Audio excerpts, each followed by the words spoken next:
hello. I don't know what time is it in Ecuador. Hola, Santiago. How are you, Santiago? Bonne soirée, Fred. Bonne soirée pour les amis de Metal OBS from France. Okay. Here in Ecuador is 1:37 p.m. So it's Okay. good time for me now. Okay. Okay. Thank you for your time because it's not easy when we are not in the same continent. So Black Sun. So you play bass player since the beginning of the band, since when the band was founded in 2003, if I'm right, or something like that, in Guayaquil. Yes, perfect. That's correct. City name, and the band was founded around that time. I started playing bass with the band when around 2011, Okay. early 2011. So after the band had finished recording their second album, Yeah. but before actually launching it, there was a lineup change, and I became Yeah. I was first like a guitar tech, and I was traveling with the band sometimes. And then they said, you know what, you want to try and play with the band? And I said, yeah. I mean, I got nervous, but I said yes. So I started playing back then. Okay, I think it was a good choice, I think. Yeah, I agree. Yeah. So you are multi-instrumentist. You can play bass, guitar, no problem. Yeah, I mean, I've always been much more fond of the rhythmical guitar playing. Okay. So it made a lot of sense to go to bass playing. Yeah, I understand. Yeah, okay, logical. Okay, so yes, like a team in football, the team of Black Sun change, evolve. That's life. Like in a company, no problem. So, but you released an EP called Silent Enemy Yes. a few years ago. Yes. So it's actually very interesting, the story behind Silent Enemy, because when we recorded our third album in Helsinki, the one we were doing with it was produced by Timo Tolkki. It was called The Puppeteer. But when we traveled to Helsinki to record the album, we met Nino Laurenne, which is he's the studio manager and also owner of Sonic Pop Studios, where we were recording. So we met Nino, and after we came back, we decided to do this like project, which was the Silent Enemy EP. Not to do a full album, but to bring Nino in as a producer. And test and see what will that dynamic will be with Nino and the band. When we recorded Silent Enemy, unfortunately, we separated ways with our previous lead singer. It was a male singer, singer. Okay. Yeah, a male singer. And another story start at this moment, in fact. Yes, sir. Exactly. So it was not planned like that, but it happened like that. And so with Nino, we were trying to see what we would make out of this EP. And we have always been a band that have big dreams regarding how we want to look and what we want to put on stage. And so this idea of having a short album was a perfect match with something we always wanted to do, which was a short film. So we created this short film called Silent Enemy, which is it's a movie. It's a short movie, but it has no dialogue. So the actual album is a soundtrack throughout. Okay. So it was like an experimental thing, and we were able to put this together with many singers that Nino helped us put together in this project album.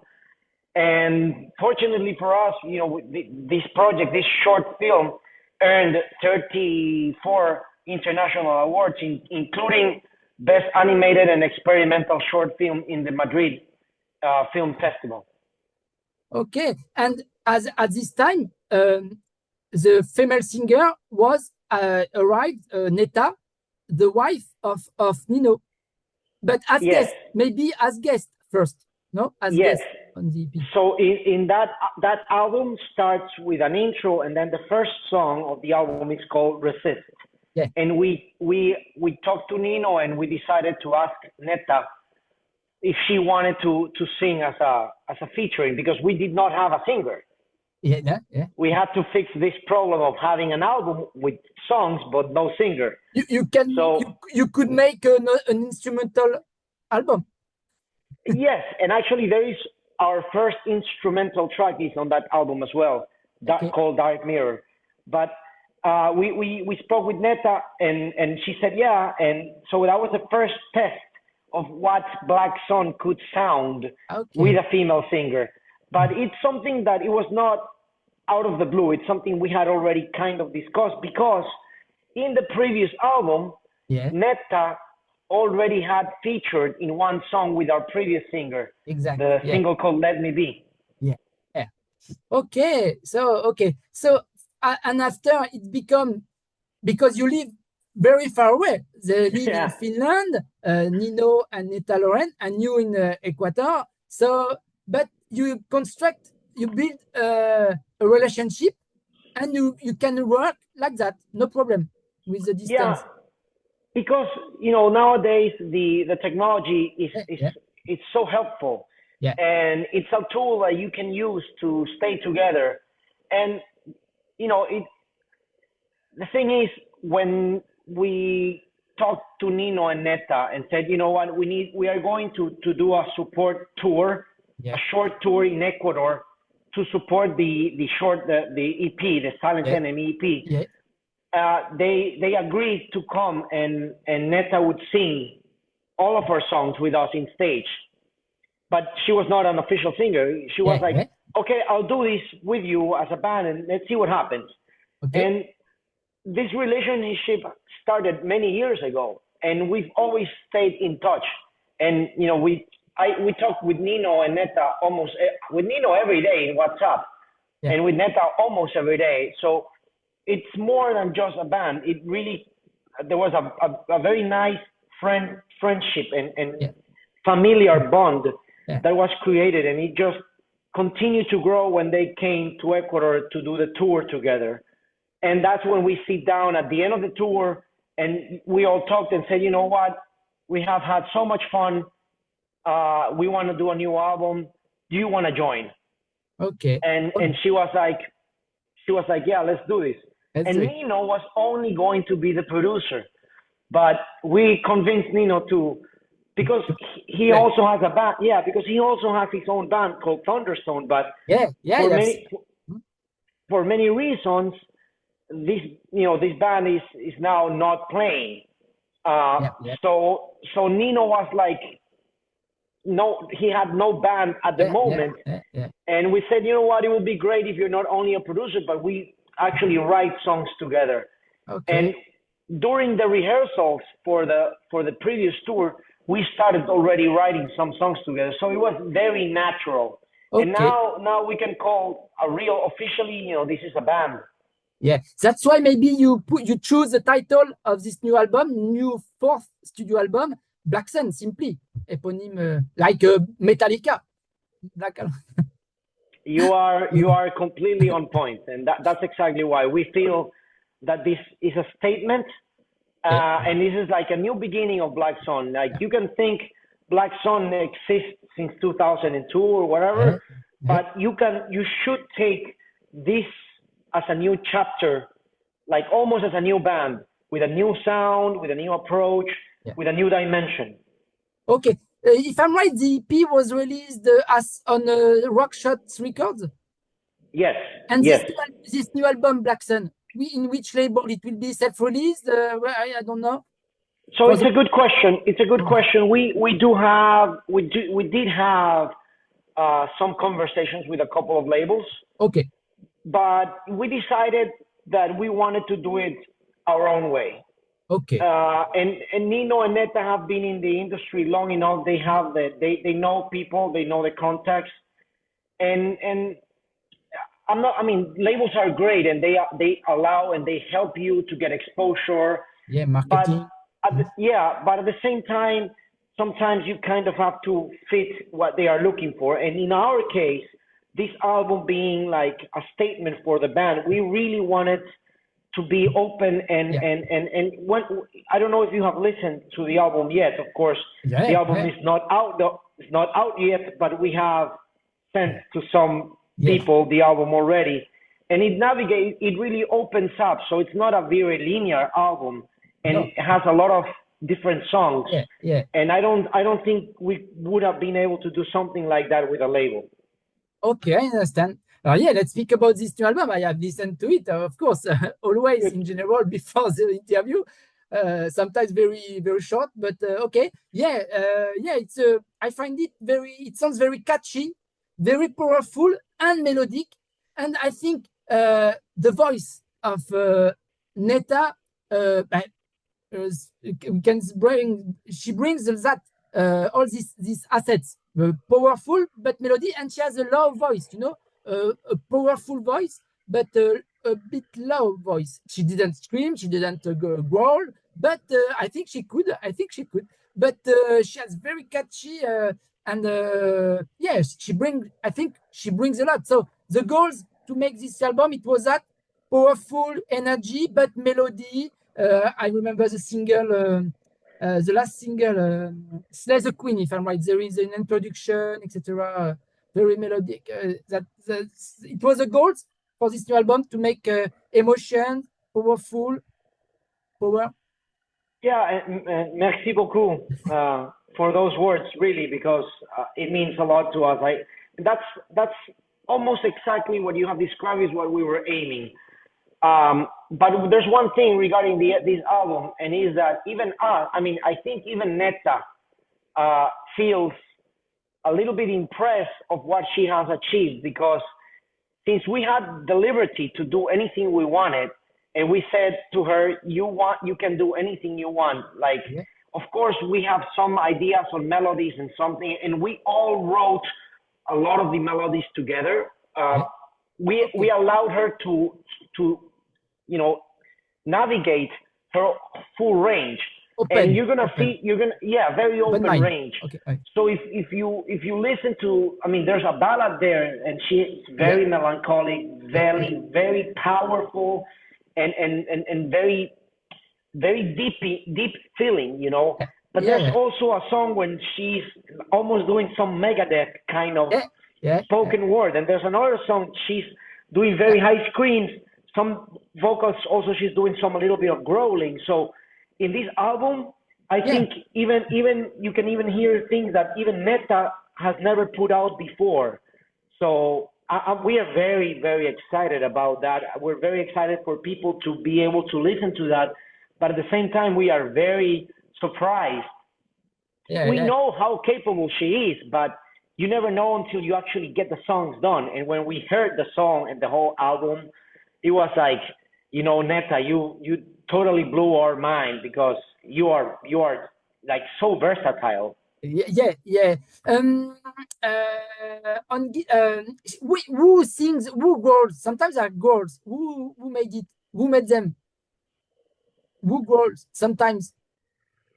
So we have we wrote mostly all the songs together in the studio with Nino, and with a lot of input from Netta as well. I think every single song has a little bit of everybody, but some songs Netta wrote the lyrics, some songs we wrote the lyrics, meaning Christopher, Nicolas, and me. But in the end, it's not about who; it's about how we mix together the feelings, and this really is a full band effort. But the growls, sometimes I have heard, if I'm right, some growls, some scream. Yes. Who made it? Nino? Okay, no. So we have, depending on the song, on chorus, there is, depending on the song, it's sometimes Nicolas, the drummer, sometimes Nino. But there is one song, I don't know if we have mentioned this. This might be like a first time thing that we mentioned. There is a song in the album where we have a featuring from Tomi Joutsen, the singer from Amorphis. On the Rise, or maybe Drawing Scene, or Slay the Queen, no? No, it's on the song called Awake. Okay, yeah. So there's a duet with Tomi Joutsen from Amorphis and Netta. They are going back and forth, and a lot of the growling stuff is done by Tomi. But in other songs, the growling is actually done by Netta. For example, in Drowning Scene or Slay the Queen, it's Netta herself doing most of the growling. Okay. And on stage, live, no, it won't be. It would be the band. It would be probably Nino, me, and our drummers as well, Nicolas. He sings. He can play and sing. Yeah.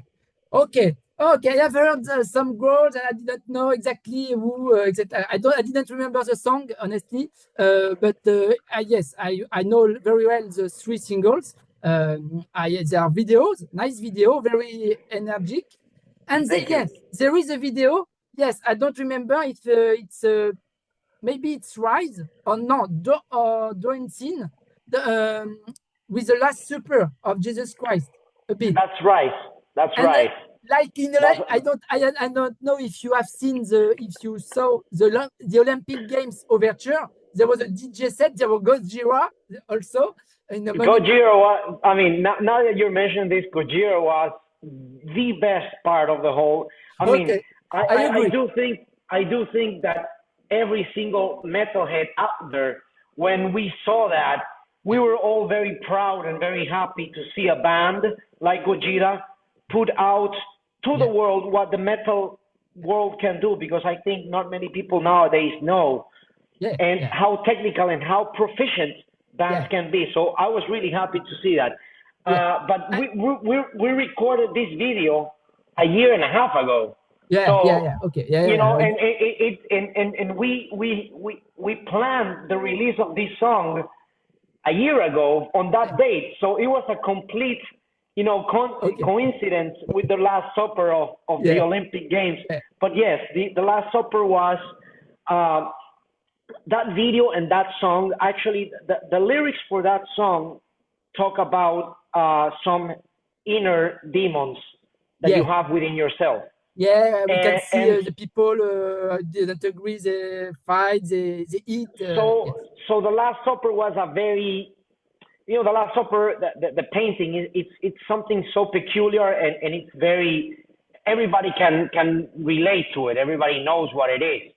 So it has nothing to do with religion at all. It has nothing to do with the insulting, you know, no religion at all. It's just the imaginary of the how it looks of a person being sitting in the table surrounded by things or people. In this case, it's all of the struggles that are happening within his own mind, and that the song is called Rise, because you need to rise above all these issues that you might have inside of you. So it's actually a very positive song. And the scenario of the Last Supper is a very easy representation of having the main character in the middle surrounded by these things aside. In this case, these are negative things, but he needs to rise above all these issues. So it's actually a very positive thing. It's not something that wants to insult anybody at all. Okay, so you are not worried about what the critics and maybe censorship in your own country, very religious, very Catholic in South America and Ecuador, Venezuela? Yeah, I mean, you know what?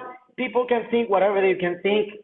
Sometimes something that is polemic, it's good because it creates talking about you. But that is not the intention. I mean, of course, you know, this is not, the intention is not to hurt anybody, but we don't care what you think. We know what we are putting it out for. We know what we want it to be. We know how we want it to look. And we don't really care about the critics. Because I do believe that if you read the song, read the lyrics, you feel the song, you will find that the message is a good message, and it has nothing to do with religion or anything. Okay. Also, the riffs on guitar, you say there is a Megadeth influence. Maybe in which track, for example? I don't remember.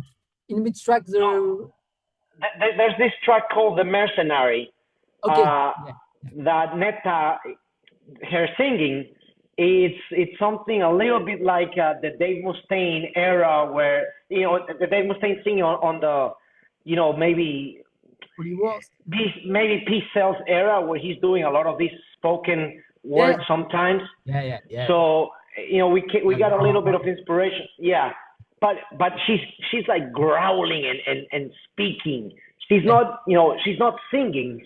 So the verses are like spoken word, but with this kind of rhythmical thing.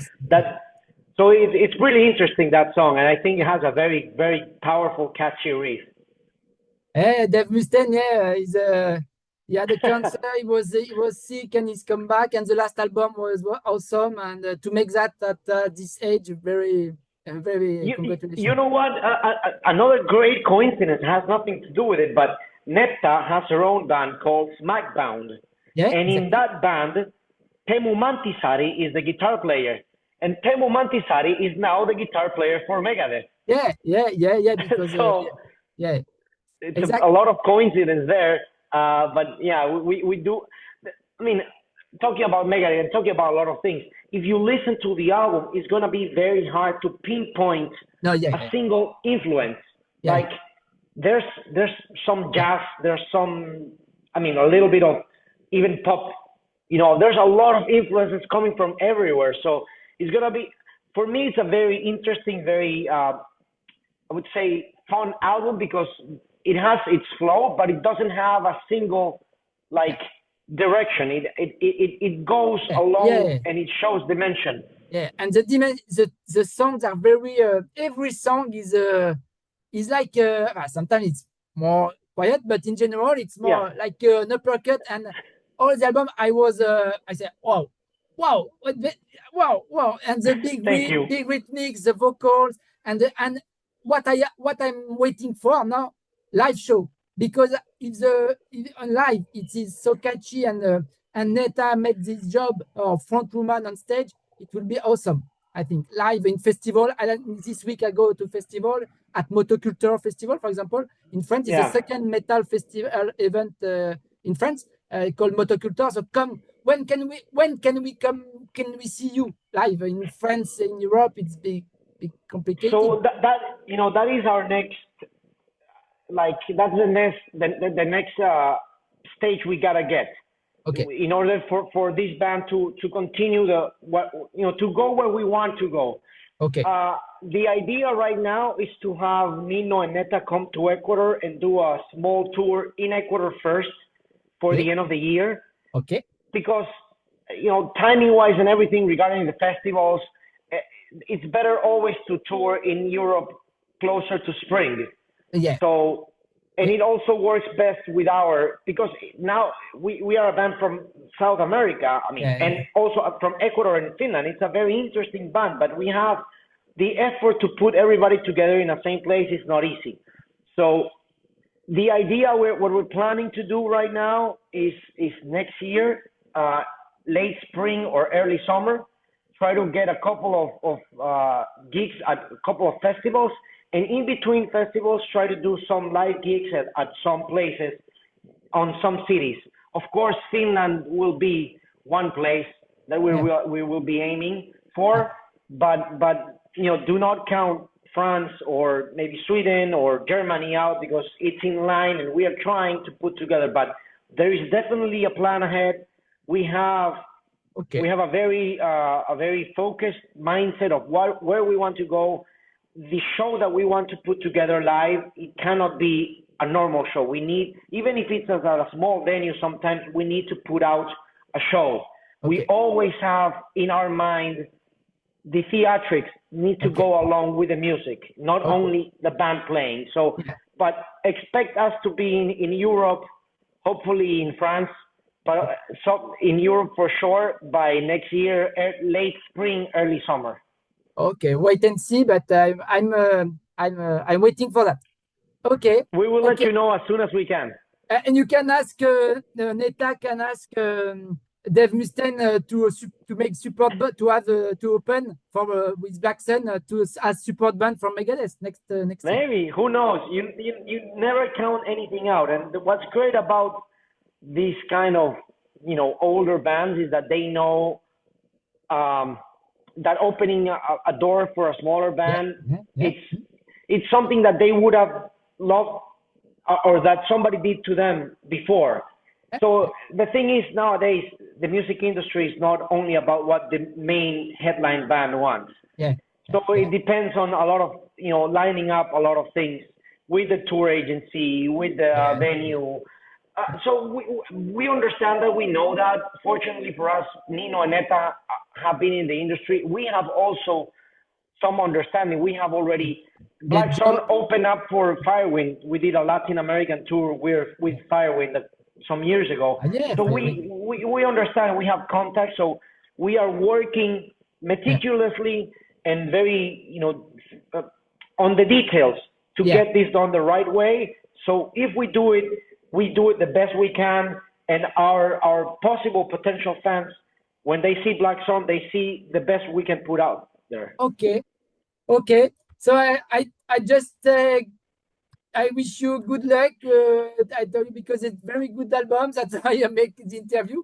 So, Thank you, Fred. Good luck, and maybe see you live in France. I just hope that. And very, very good album. You work a lot, and we can hear it. And for bands like that, exist since many years. To make that album now, I think it's a higher step now, and it can happen a lot of things for you. Merci beaucoup, Fred, and merci beaucoup pour les amis à Metal Ops. I sincerely appreciate your feedback and your words and the time that you allow us for us to be here exposing ourselves to the world, because it is because of people like you, and it's because of media like you that smaller bands have a platform to talk and reach people. So thank you for this opportunity as well. Merci beaucoup. Muchas gracias por tu tiempo y hasta luego. Bonne soirée. Allez, bonne soirée. Au revoir. Bye bye. Thank you very much. Bye bye. Bye bye.